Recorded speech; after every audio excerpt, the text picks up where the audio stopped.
എല്ലാവർക്കും ഡ്രാമ റിവ്യൂവിലെ പുതിയൊരു എപ്പിസോഡിലേക്ക് സ്വാഗതം. ഞാൻ ഇന്നൊരു കൊറിയൻ ഡ്രാമയുടെ റിവ്യൂ ആണ് ചെയ്യുന്നത്.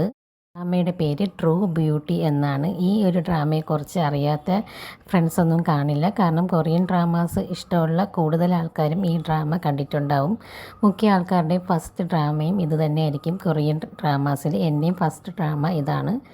ഞാൻ ആദ്യമായിട്ട് കണ്ടൊരു കൊറിയൻ ഡ്രാമ ഇതാണ്. അതിന് ശേഷമാണ് ഞാൻ കൊറിയൻ ഡ്രാമയുടെ ഫാൻ ആവുന്നത്. അപ്പോൾ ഈ ഒരു ഡ്രാമയുടെ റിവ്യൂ ആണ് ഞാൻ ചെയ്യുന്നത്.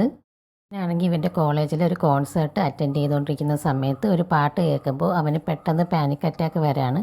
അവൻ്റെ ഫ്രണ്ടിൻ്റെ ഓർമ്മ വരികയും അവന് പാനിക് അറ്റാക്ക് കൂടുകയും ചെയ്യുന്നുണ്ട്. ആ സമയത്ത് അവൻ അവിടെ നിന്ന് പോവുകയാണ്. അവൻ്റെ ഗേൾ ഫ്രണ്ടും അത് ശ്രദ്ധിക്കുന്നുണ്ട്. അവളും അവൻ്റെ പിറകെ പോവുകയാണ്. അങ്ങനെ അവൾ അവനെ ആശ്വസിപ്പിക്കാനൊക്കെ ശ്രമിക്കുന്നുണ്ടെങ്കിലും അവളടുത്ത് അവൻ ദേഷ്യപ്പെടുകയാണ് ചെയ്യുന്നത്. സമയത്ത് ഇവൻ പാനിക് അറ്റാക്ക് വന്ന് കഷ്ടപ്പെടുന്നത് ഇവൻ്റെ അടുത്ത് പിണങ്ങി നടക്കുന്ന അവൻ്റെ ഫ്രണ്ടും ഇതൊക്കെ കാണുന്നുണ്ടായിരുന്നു. പക്ഷേ അവൻ ഇതിലൊന്നും ഇൻവോൾവ് ആവുന്നുണ്ടായിരുന്നില്ല.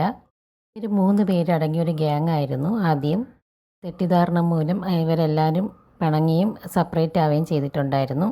ഇവൻ്റെ ഫ്രണ്ട് മരണത്തിന് ഇവനാണ് ഉത്തരവാദി എന്നുള്ളൊരു ഗിൽറ്റ് ഇവൻ്റെ ഉള്ളിലുണ്ടായിരുന്നു. ആ ഗിൽറ്റ് കാരണമാണ് ഇവന് പാനിക് അറ്റാക്ക് ഉണ്ടാവുന്നതും.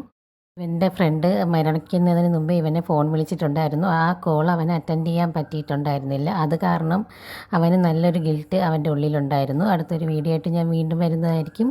Thank you.